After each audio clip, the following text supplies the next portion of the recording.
بسم الله الرحمن الرحيم. الحمد لله والصلاة والسلام على رسول الله وعلى آله وأصحابه ومن والاه. أما بعد، شيخ الإسلام قدس الله روحه وطيب ثراه در عقیده واسطیه گفتند که ما الله سبحانه و تعالی را وصف میکنیم چگونه که الله تعالی خود را در قرآن کریم وصف کرده است و یک چند آیات ها را ذکر کردند که در آن آیات ها ذکر الله تعالی بود. سپس گفتند که بعد از آن، بعد اینکه چه خیلی که در قرآن وصف الله تعالی آمده است، همین گونه آن حدیث های صحیحی که امت اسلام آن را قبول کردند، علال خصوص متخصص های اهل شأن، متخصص های علم حدیث آن را قبول کردند و حدیث ها صحیح هست و در آن وصف الله سبحانه و تعالی آمده باشد، ما با آن هم ایمان می‌آوریم. گفته یک چند حدیث ها را ذکر کردند. از جمله گفتند که و قوله یضحک الله الی رجلین یقتل احدهما الاخر کلاهما يدخل الجنة متفق علیه.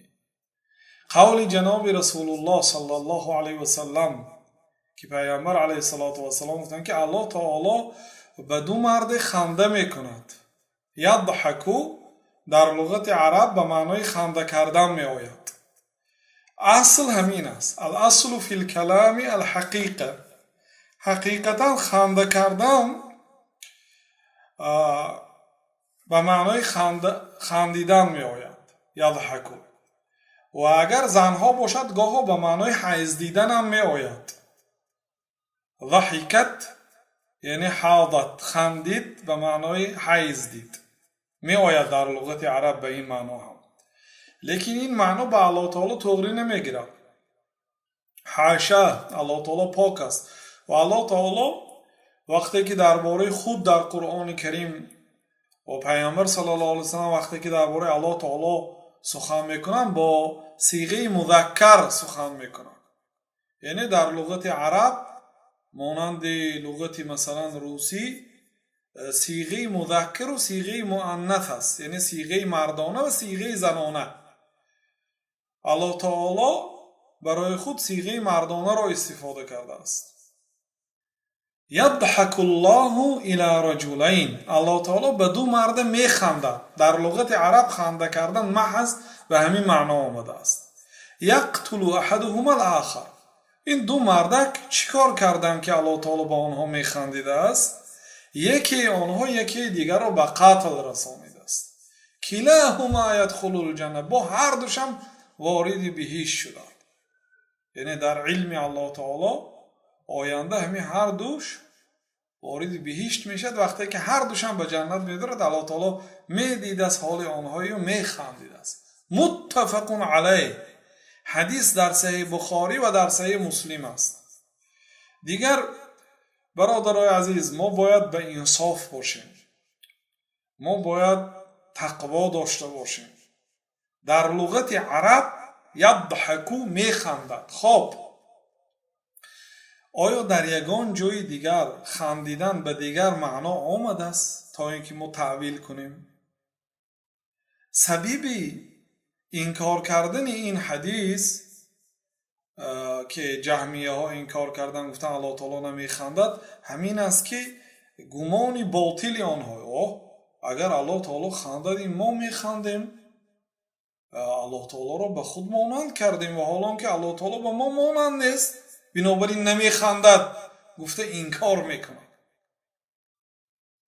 ما خندیدنمان و الله تعالی خندیدنش این معنای آن رو ندارد که ما خندیدنی ما به خندیدنی الله تعالی مانند باشد. خیلی که هستی الله تعالی و هستی ما صفت موجودیت داریم، ما موجود هستیم، الله تعالی موجود هست، لیکن موجودیت الله تعالی و موجودیت ما به هم مانند نیست. موجودیت ما سابقه عدم داشت، یعنی ما نبودیم، ما را الله تعالی پیدا کرد و روزی میشد که با ما نیست و نابود میشویم. اما موجودیت الله تعالی از ازل هست، ابتدا ندارد و آخر ندارد و از شخص دیگر وابسته نیست. فرق دارد. لیس کمثله شیء، خندیدن الله تعالی و خندیدن مخلوق به هم مانند نیست. و هو السمیع البصیر، الله تعالی به او چیزی مانند نیست، او شنوا و بینا است. این آیت اصل است در اسما و صفات. الله تعالی برای چی به این دو مرد میخندد؟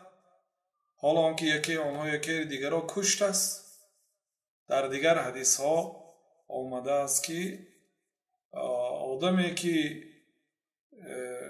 شخصی مقتول را به قتل رسانیده است، اون مقتول مسلمان بود. مسلمان وقتی که کشته می شود و شهید می شود، علال خصوص در معرکه. وقتی که منظور از معرکه یعنی معرکه جهاد، وقتی که مسلمان از جانب یک کافر کشته می شود، سپس روزی می شود که همون کافر اسلام قبول می کند، مسلمان می شود و مسلمان وارد بهشت می شود. و در دیگر روایت ها آمده است که همون هم در جنگ ها کشته می شود، او هم شهید می شود. هر دوش بعد به جنت می دراید. الله تعالی می خندد. وقتی که سبحان الله برادرای عزیز شما ببینید، وقتی که پیامبر صلی الله علیه وسلم این حدیث و مانند این حدیث دیگر حدیث هایی که وصف الله سبحانه و تعالی را کردند که الله تعالی خنده می کند، ابو رزین العقیلی سوال کرد، گفت که یا رسول الله او یضحک الرب، یا رسول الله مگر پروردگارم می خندد؟ پیامبر صلی الله علیه وسلم گفتن نعم، آره گفتم می خندد. بعد چی گفت؟ ببینید، اعرابی، بادیه نشین، شخصی صحرانشین، فطرتی تازه، عقیده سالم دارد. وقتی که شنوید که الله تعالی می خندید است، یک بار تاکید کرد، یا رسول الله مگر پروردگاری ما می خندد؟ جناب رسول الله تاکید کردند که بله، گفتند می خندد. اینو چی تفسیر کنیم؟ اینو چی تعویل کنیم؟ بعد عربی چی گفت؟ لن نعدم من رب یضحک خیرا، ما از آن پروردگاری که می خندد خیر را یعنی گم نمی کنیم. یعنی خیر همیشه از آن پروردگاری که می خندد فراوان باریده می ایستد. یعنی خیر از او گم نمی شود.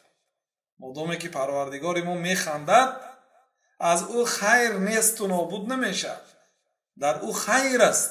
الخیر کله فی یدیک، چخیلی که در دیگر مناجات های پیامبر صلی الله علیه وسلم آمده است، خیر همش در دستی تو است و شر لیس الیک، بدی به تو نسبت داده نمیشد. بدی از جانب تو نیست. بدی که میبیاد بله از جانب تو هست، لیکن سببش ما هستیم، سببش گناه ما هست. والخیر کله فی یدیک، نیکی همش در دست تو است. ببینید، اعرابی بادیه نشین، فطرتی تازه، عقیده تازه دارد که بعضی علما گفتن که فجعل الاعرابی العاقل بصحت فطرته ضحكه دلیلا علی احسانه. ببینید، اعرابی عاقل با صحت فطرتش، طبیعتی تازه اش گفته است که خندیدن پروردگار را دلیل به نیکیش و انعامش کرده است. ببینید، مادامی که الله تعالی می خندد، این دلالت به صفت کمال الله تعالی می کند. بنابراین شیخ الاسلام در جای دیگر گفتند که خندیدن هم در جای مناسبش صفت کمال است. خندیدن در جای در وقت خودش، نه در غیر وقتش. مثلا در یک ماتم، در یک جایی که جای غمگینی است، مثلا جایی مثلا جدیت است، در آنجا خندیدن این صفت نقص است. مثلا در جنازه خندیدن صفت نقص است برادران. لیکن در یک جای مناسب، در یک سخن مناسب، در یک جای موافق خنده کردن، خیلی که پیامبر صلی الله علیه وسلم را صحابه ها وصف میکردن که فضحك النبی صلی الله علیه وسلم حتی بدت نواجذه، جناب رسول الله صلی الله علیه وسلم خنده کردند حتی دندانهای اشکشان نمایان گشت.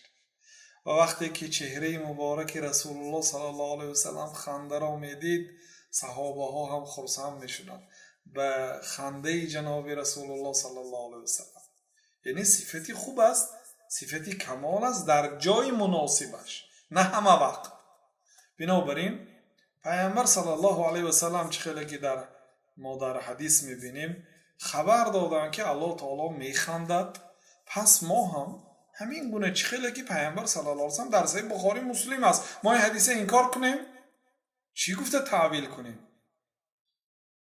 تعویل اگر آمده باشد و یک معنای درست آمده باشد تعویل میکنیم، لیکن نه آمده باشد چگونه تعویل کنیم؟ فقط همین قدر میگم که الله تعالی میخندد، لیکن به مخلوقات، به خنده مخلوقات مانند نیست، به عظمت و جلالت خودش مناسب است.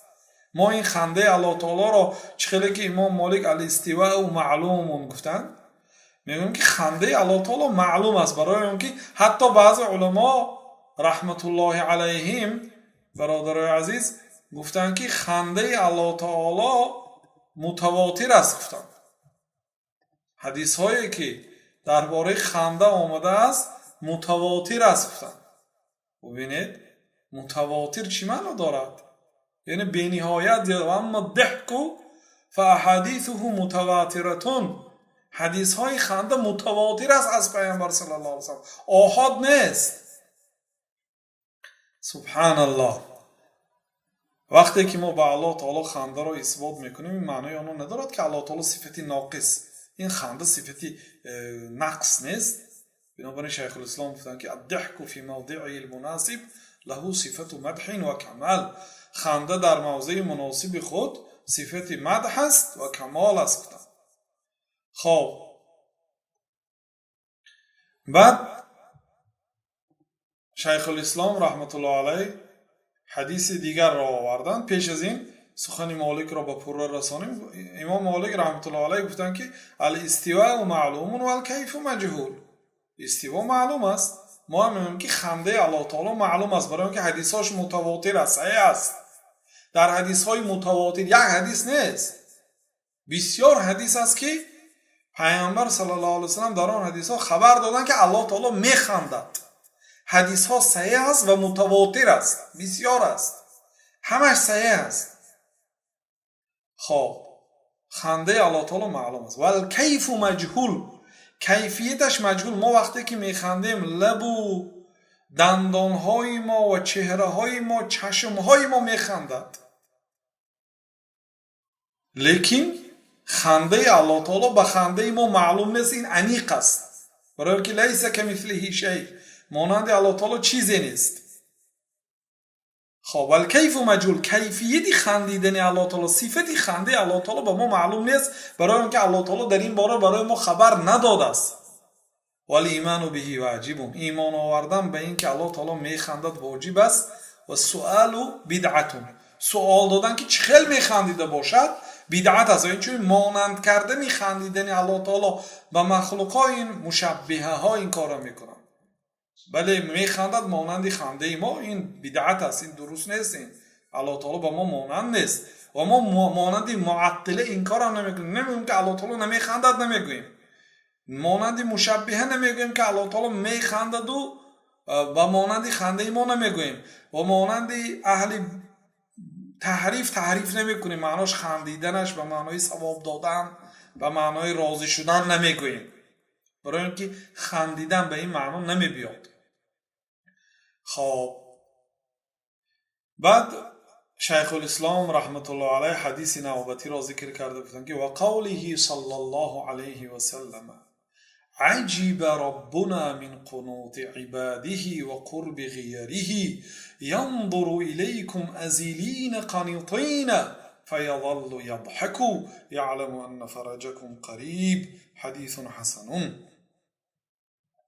پیامبر صلی الله علیه وسلم گفتند که پروردگار ما تعجب کرد، عجیبه تعجب کرد، صفتی تعجب که این پیشتر در درس های گذشته نآمده بود. این صفتی تعجب کردن اصلش به دو معنی میشه، به دو وجه. یک وجه اول این است که انسان همان وقت تعجب میکند که یک خبری خوش و خبری که انسان را راضی میکند، شنونده را راضی میکند، خبری عجیب یعنی عجیبم عجایب، از همین کلمه عجیبه گرفته شده است، یعنی تعجب آور. دویمش ما یکرهه و معناه الذم، دویمش خبری که انسان خبری عجیب میآید، انسان تعجب میکند، حیران میشود وقتی که خبری ناخوشی بی‌زیب میآید. و البته تعجبیت پروردگار عالم به تعجبیت مردم مانند نیست و الله سبحانه و تعالی وقتی که تعجب میکند، این دلالت، این صفتی هست که خاص الله سبحانه و تعالی هست، به صفتی کسی مانند نیست. پیامبر صلی الله علیه و سلم در اینجا گفتن که پروردگار ما تعجب میکند از ناامیدی بندگانش. ناامیدی بندگانش میگوید که تا این درجه این بنده ها ناامید هستند. ناامیدی بندگان و قرب غیره و نزدیک بودن تغییر یافتن حالتاشون، یعنی مردم گو تشنه قحطی آمدگی است، الله تعالی وقت و ساعت فرآمدن باران را میداند که فردا یا پس فردا باران می آید و مردم به درجه ناامید شدن از آمدن باران، الله تعالی به همین یعنی ناامیدی مردم تعجب میکند و حال آنکه فرج آنها، کشایش آنها نزدیک است، اما مردم نمیدونن که نزدیک است.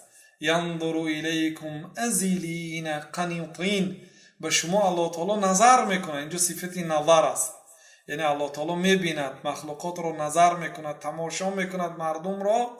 ازلین غمگین، مردم غمگین، قنیطین ناامید. فیظل یضحکو، پس الله تعالی میخندد. یظل یعنی این یصیرو به همین معنا، میگردد میخندد. ترجمه اگر لغوی تحت لفظی کنید، میگردد میخندد، این ترجمه یعنی که حاجت ندارد که فیظل ترجمه کنید. پس الله تعالی میخندد.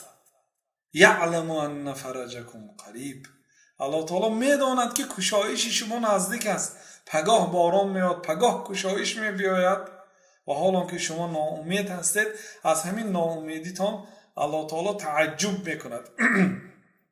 حدیث حسن، حدیث حسن است گفتن شیخ الاسلام. تعجب در قرآن هم آمدگی هست و فقط با قرائتی دیگر که الله سبحانه و تعالی در سوره صافات میگوید که بل عجبت و یسخرون، یعنی وقتی که ما عجبت میخونیم خطاب به پیامبر صلی الله علیه و سلم است، بلکه تو تعجب کرده پیامبر صلی الله علیه و سلم و آنها مسخره میکنند. یسخرون مسخره میکنند. و علی قرائت ضم، علما گفتن که در صورتی اگر قرائت ضم خونیم، بل عجب تو خونیم، در این حالت صفت عجب به الله تعالی اثبات کرده می شود و این قرائت هم علما میگن قرائت درست است. بل عجب تو و یسخرون، بلکه من تعجب کردم، یعنی وقتی که عجب تو شد الله تعالی ضمیر عاید به سوی الله تعالی است. من تعجب کردم میگه الله تعالی، یعنی به خود صفت تعجبیت را اثبات کرد. خب وقتی که یک چیز را خوب بدانیم که شیخ الاسلام رحمت الله علیه میگه که فالعجب الموصول به الله تعالی لیس مقرونا بجهل، وقتی که الله تعالی تعجب میکند میگوییم این معنای آن را ندارد که غالبا تعجب از آدمی که از همین کار بیخبر بود، جاهل بود، نادان بود، نمیدونست سبب همین حادثه را یا که به وقوع پیوستنی چنین حادثه را نمیدونست، بعد تعجب میکنه. انسان ها غالبا از جهل تعجب میکنه، از سبب نادانی. اما الله تعالی یعنی عجب الله تعالی، تعجب کردن الله تعالی مقرون با جهل نه، بلکه مقرون با علم. الله تعالی علم دارد لیکن با وجود همین تعجب میکند. این حدیث صحیح است، آمده است، بنابراین شیخ الاسلام رحمت الله علیه آوردن که یعنی الله تعالی تعجب میکند. یکی تعجبیتی که به خود خاص است، ما اینه انکار هم نمیکنیم و تحریف هم نمیکنیم و تشبیه هم نمیکنیم و تمثیل هم نمیکنیم. و بعد از آن شیخ الاسلام رحمت الله علیه حدیث دیگری را ذکر کردند و قوله صلی الله علیه و سلم و قول جناب رسول الله صلی الله علیه و سلم که گفتند که لا تزال جهنم یلقى فیها و تقول هل من مزید حتى يضع رب العزة فيها قدمه وفي رواية عليها قدمه فينزوي بعضها إلى بعض فتقول قد متفق عليه. قول جناب رسول الله صلی الله علیه و سلم که پیامبر علیه الصلاة و السلام گفتند که همیشه جهنم بر او پرتافته می شود، انسان‌های جن‌ها به جهنم پرتافته می شوند. یعنی این چخیلی اهل جنت به جنت می درآیند، اهل دوزخ به دوزخ نمی درآیند، پرتافته می شوند. برای آنکه علل خصوص جهنمی آن چقوری هست. جهنم اسم یک چقوریه که بی‌نهایت چقور است. از سبب چقوریش جهنم نامیده شده. و بعضی موقع از سبب تاریکیش هم تاریک هم چقور است. یلقا فیها به جهنم پرتافته میشد انسانها و جنها و تقول هل من مزید. جهنم باشد میگوید، ببینید یعنی جهنم هم گپ میزند.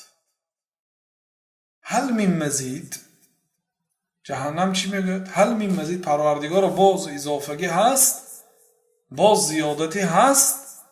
گروه پرتافته میشه، میگوید که باز اضافگی هست، تکرار میکند. حتی یضع رب العزة فیها قدمه، حتی الله سبحانه و تعالی صاحب عزت بر بالای دوزخ قدم خود را میگذارد. و در روایت علیها قدمه آمده است، بر بالای دوزخ قدم خود را میگذارد. رب العزة فیها قدمه آمد در روایت دیگر. فیها به معنای علیها هست، به معنای علیها یعنی بر بالای چی هست؟ دوزخ الله تعالی قدم خود را میگذارد. فینزوی بعضها الی بعض، بعد بعض دوزخ به بعضش ضم میشد، یعنی دوزخ معیده تر میشد. وقتی که الله تعالی قدم خود را به بالای دوزخ میماند، دوزخ معیده میشد، بعضش به بعضش جمع شده، بعضی جاهای خالگی از بین میرود. فتقول قد سانی دوزخ میگوید که بس، یعنی کفایه، حسبی میگوید، یعنی به من کفایه است، به من کفایه شد، دیگه آدم در کار نیست میگوید. تا اینه چی میگفت؟ هل من مزید، آیا اضافگی هست میگفت.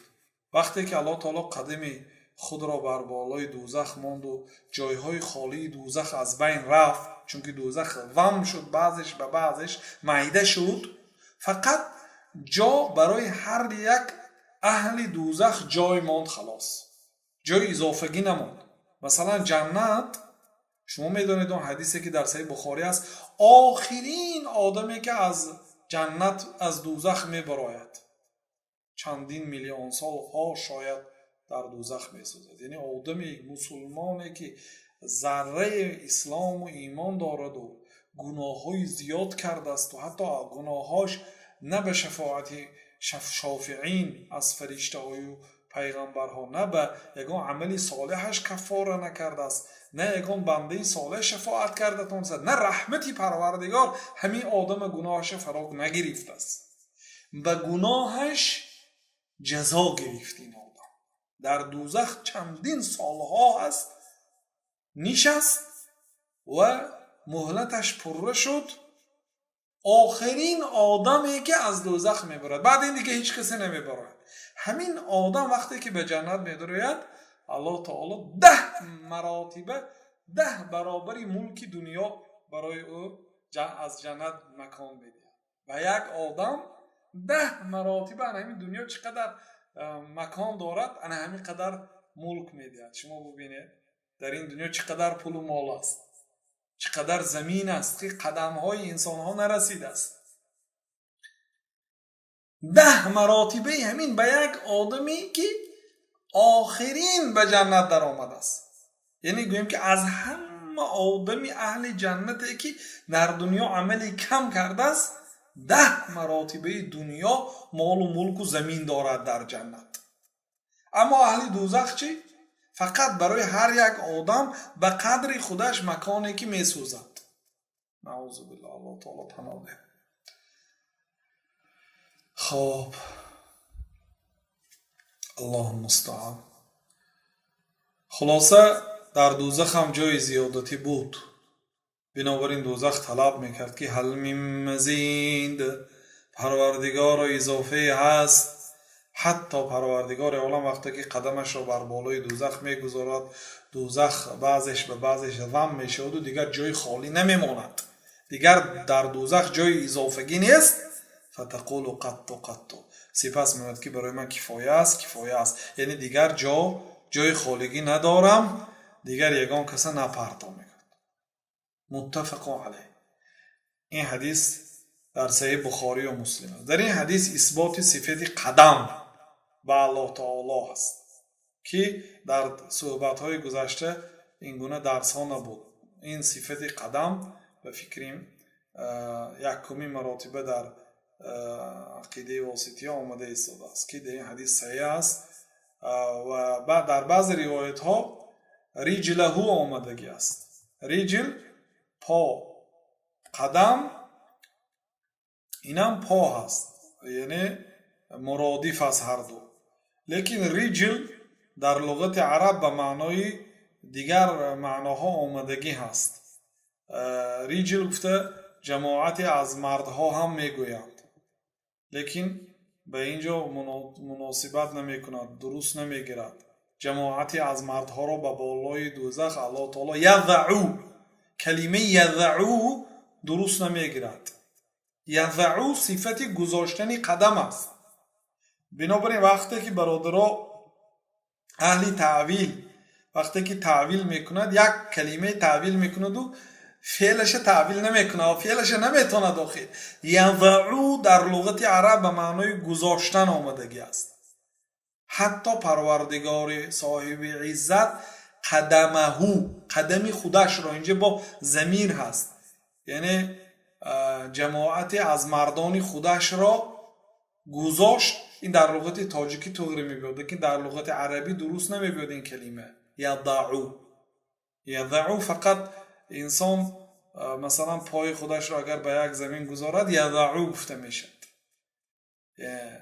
خلاصه رجله آمدگی است در دیگر حدیث ها و در این حدیث قدمه آمدگی است. در دو روایت کلمه قدم آمدگی است.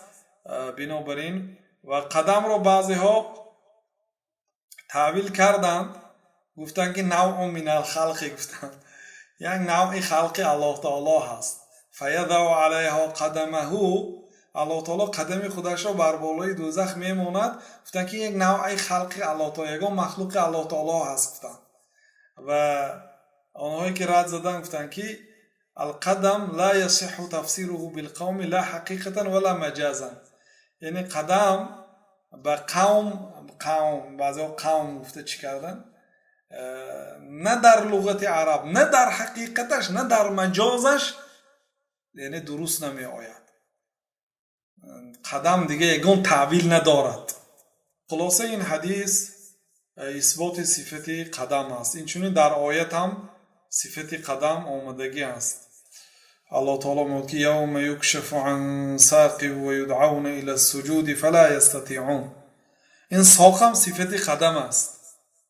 ساق بعدی عاشق پای شتالنگ تا زانو را ساق میگویند.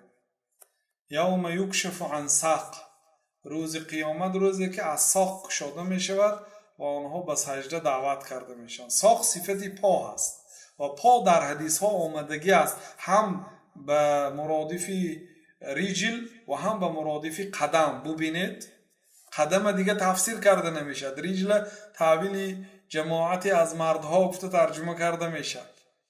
لیکن قدم رو نمیشن. خلاصه این حدیث اثبات میکند که الله سبحانه و تعالی قدم دارد، لیکن قدم الله تعالی به جلالت و عظمتش مناسب است. ما این را به قدم مخلوق ها مانند نمی کنیم، این کار هم نمی کنیم. آخر پیغمبر صلی الله علیه وسلم گفتند برای چی این کار کنیم؟ لغت عرب دلالت کرده است و ما میدونیم که الله تعالی یگان صفتش به صفت مخلوق ها مانند نیست. الله تعالی را با فهم و با فکر شناخته نمی شود. بنابراین چه خیلی که پیغمبر صلی الله علیه وسلم اثبات کردن، ما هم خیلی اثبات میکنیم. و قوله صلی الله علیه وسلم یقول الله یا آدم فیقول لبیک و سعدیک. و قول الله سبحانه و تعالی که ای آدم، الله تعالی روز قیامت میگوید که ای آدم فیقول لبیک و سعدیک. حضرت آدم لبی پروردگار ما، یعنی هر فرمانی که میدهی اطاعت میکنم. لبیک و سعدیک یعنی من در اطاعتی تو هستم. من گفته وقتی که حضرت آدم علیه السلام جواب میگردانند، الله تعالی فینادی بصوت، پیامبر صلی الله علیه وسلم خبر داده گفتند که الله تعالی ندا میکند با آواز. ینادی بصوت، فقط ندا میکند، نگفتند ای آدم گفت یعنی ندا، بلکه گفتند که فینادی بصوت، الله تعالی با آوازی که آدم علیه السلام با گوششان میشنوند.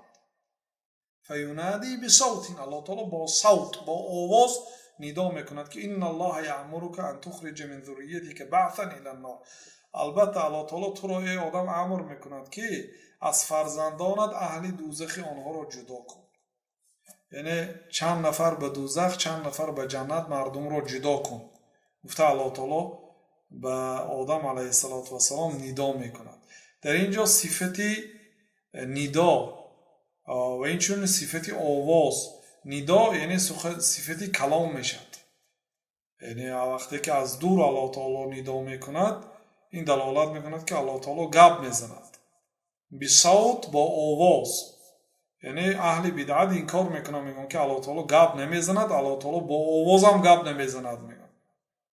حتی سماحت الشیخ محمد ابن ابراهیم رحمت الله علیه در شرح عقیده سخن یک محاوره یک اهل بدعت و یک اهل سنت را ذکر کرده. یک اهل بدعت به یک اهل سنت گفته است که تو میگویی که الله تعالی با حرف و با آواز گپ میزند.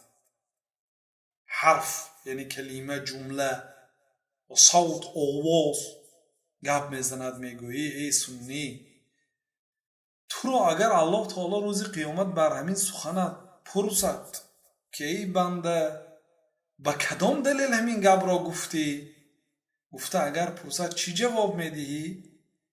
گفته پرسد، بعد آن اهل سنی گفته است که میگویم که پروردگارا من تو را آوازت را شنیدم، حرفت را شنیدم. گفته جواب میگویم. گفته است خود اهل بدعت، یعنی ببینید باطل همین خیلی است، نفهمیده مانده است در سوالش چی گفته است. اگر الله تعالی به تو روز قیامت گوید که ای بنده تو دلیل بیار، از کجا اثبات کردید، از کجا دانستی که الله تعالی گپ میزند و با آواز و با حرف اونم؟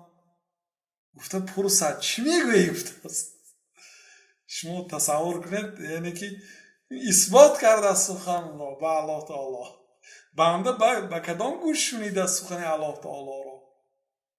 بنده شنیده است. اهل سنی همین گونه جواب میده. بنابراین ببینید، یعنی خود اهل بدعت نافهمیده اقرار میکنن که الله تعالی گپ میزند، الله تعالی سخن میکند و آن سخن هم با آواز و سخن پیامبر صلی الله علیه و سلم. ببینید حدیث متفق علیه است، حدیث بخاری و مسلم است. تاکید کرده گفتن که ینادی بصوت، با آواز ندا میکنه ای آدم از فرزندانت دوزخی ها را از جنتی ها جدا کن. این حدیث شیخ الاسلام کوتاه آوردن، وجه شاهد را آوردن. اصلش در دوامش بعد حضرت آدم سوال میکنن که پروردگار از چند نفر رو، یعنی از چند کس رو من جدا کنم، چند نفر به دوزخ چند نفر به جنت. الله تعالی میگه که از 1000 کس 999 کس به دوزخ، 1 نفر به جنت. بعد صحابه ها وقتی که این حدیث رو میشنون غمگین میشن که از 1000 کس 999 کس به دوزخ، گفته کمتر غمگین میشن. که بعد پیامبر صلی الله علیه و سلم میگه که غمگین نباشید که در امتی ما یعجوج و معجوج است. در پیشین امت ها یعجوج و معجوج نبود. یعجوج و معجوج به امتی محمد صلی الله علیه و سلم داخل میشود. یعنی امتی دعوت نه، امتی اجابت نه، امتی دعوت. امتی پیامبر صلی الله علیه و سلم به 2 گروه تقسیم میشه.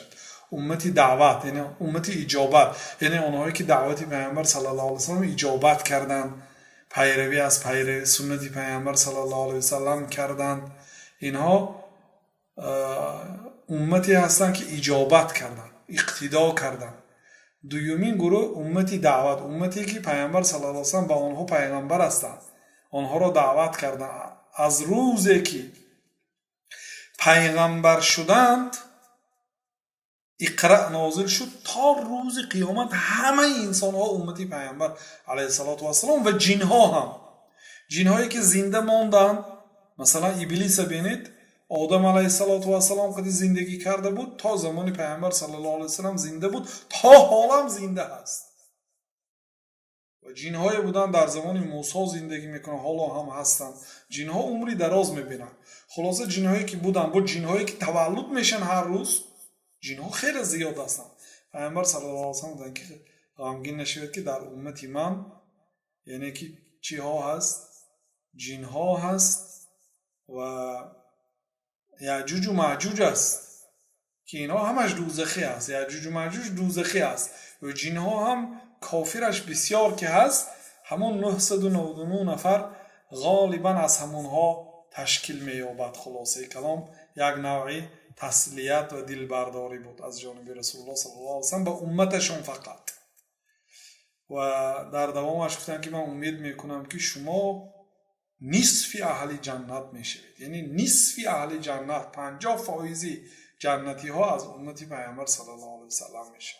50% باقی موندهش از امتی 124,000 پیغمبر و 314 یا 315 رسول غیر پیغمبر صلی الله علیه و سلم. دیگر 50%ش به امتهای دیگر پیغمبرهای و به پیغمبرها پر میشد، 50%ش به امتی جناب رسول الله صلی الله علیه و سلم پر میشد. این حدیث دلالت میکند که الله سبحانه و تعالی با آواز گپ میزند و ندا میکند. اثبات صفت کلام و صفت ندا و صفت صوت یعنی آواز. و قوله صلی الله علیه و سلم ما منکم من احد الا سیکلمه ربه لیس بینه و بینه حاجب ولا ترجمان. پیامبر علیه السلام گفتند که از بین شما یگان انسان نیست مگرم روز قیامت الله تعالی پروردگارش با او گپ میزند یک به یک. لیس بینه و بینه حاجب، بین الله تعالی و بین بنده حاجب نیست. حاجب حجاب یعنی پرده، یک منع کننده نیست. یا اون کس ندر و به اینجا گفته پیشی شما رو نمیگیرد. الله تعالی و هر یک بنده، چقدر انسان ها هست در روز قیامت، هر یک انسان و هر یک جن با الله تعالی یک به یک سخن میکنن. در بین آنها یگان حاجب من کننده، یگان شخص سوم نیست. ولا ترجمان، ترجمان هم نیست که از این زبان به این زبان یک سخن ترجمه میکرده که انسان نیست، بلکه الله تعالی گپ میزنه، انسان هم به سخن الله تعالی میفهمد و جواب میگرداند به یک زبانی که بعضی علما میگن عربی هست. همه آن وقت اهل عربی میشد، یعنی بلد میشود، گپ میزند. این حدیث هم دلالت میکنه که سیکلمه ربه، هر بنده را پروردگارش گپ میزند، قطعش سوال جواب میکنه. ای بنده فلان روز فلان گناه را کردی، برای چی کردی؟ سوال و جوابی پروردگار است. در پیش پروردگار جواب میگویی، میگن که خلق. این حدیث ها دلالت میکند که الله سبحانه و تعالی سخن میکند و سخن کردن پروردگار عالم به خود مناسب است. ما این را اثبات میکنیم و به سخن کنی مخلوق ها مانند نمیکنیم، کیفیتش را نمیدانیم و به این ایمان میاریم و از کیفیتش پرسیدن را بدعت میدانیم. والله اعلم و صلی الله و سلم علی نبینا محمد و علی آله و صحبه اجمعین.